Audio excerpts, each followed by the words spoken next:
All right, so look, we got some crazy news here on a Sunday. I know I haven't posted in a minute, but hey, just because the season's over in Denver 1, it's the off season. The off season gets crazy. So look, off season, I was gonna make a video because they were talking about Bradley Beal being potentially traded and Damian Lillard being potentially traded.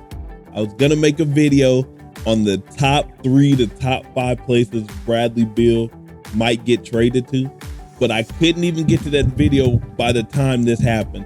So Woj, this is what he reported. Breaking news: the Washington Wizards are finalizing a trade to send all-star guard Bradley Beal to the Phoenix Suns, sources tell ESPN.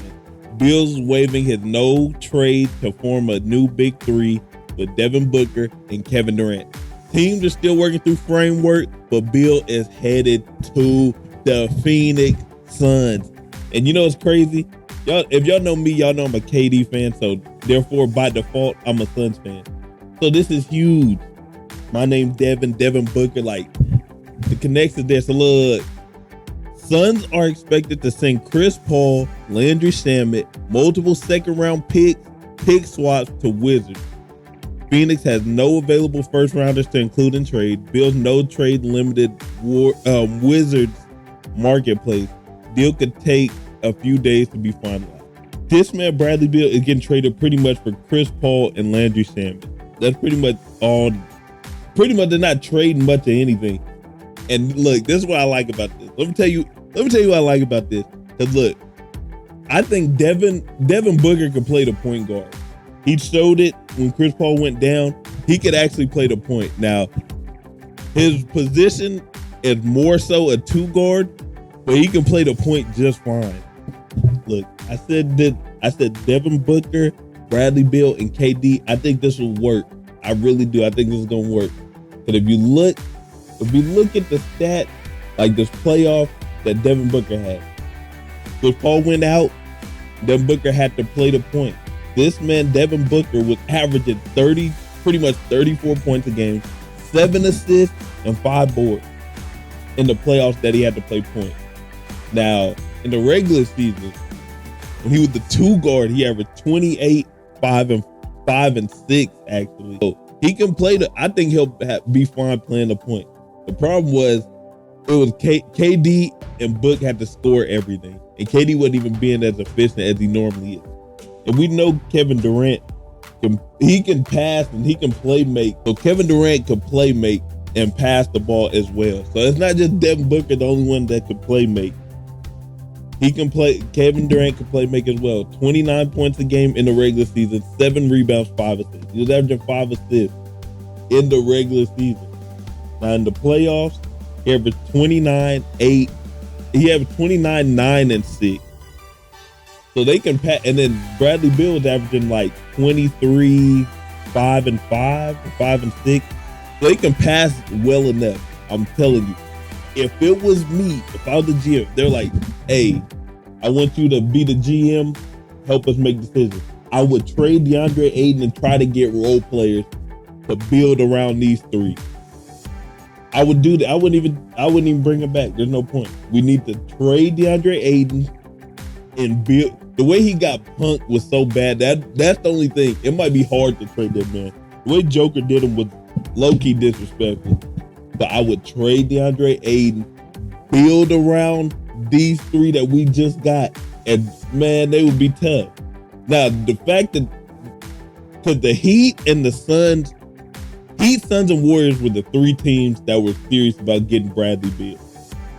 Now that Bradley Beal's going to the Suns, I think it's guaranteed Damian Lillard is going to go to the Heat. That's what I think. I think it's guaranteed at this point. I think the 2 most loyal people in the NBA to a franchise is Bradley Beal and Damian Lillard.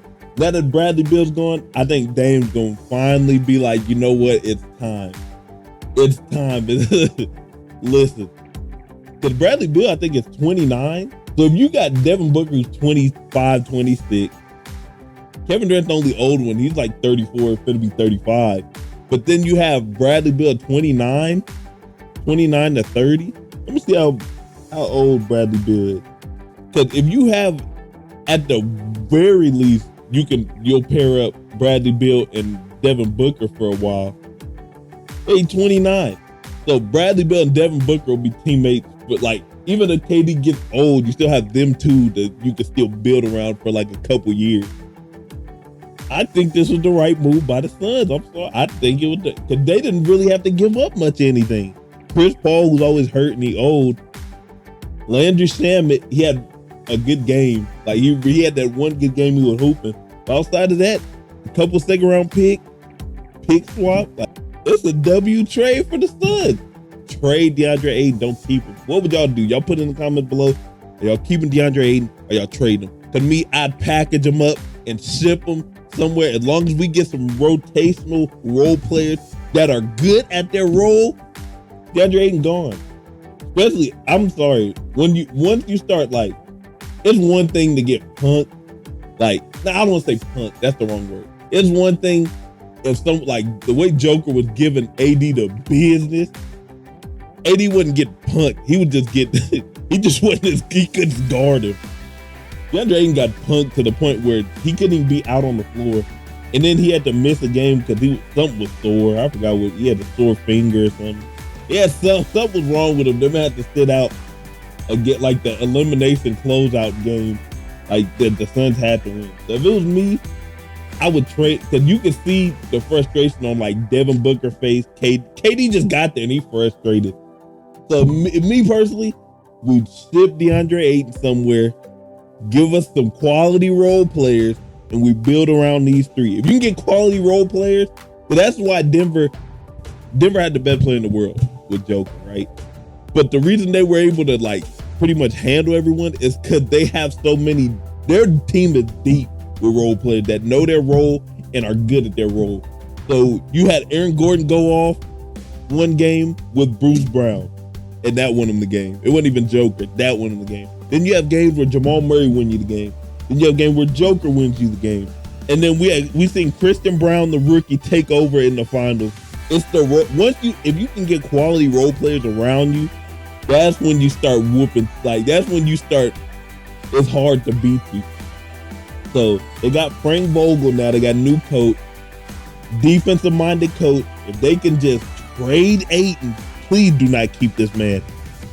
Build around these three. They're going to be solid. Put in the comments what y'all think. I'll catch y'all next one. Till then, I'm out.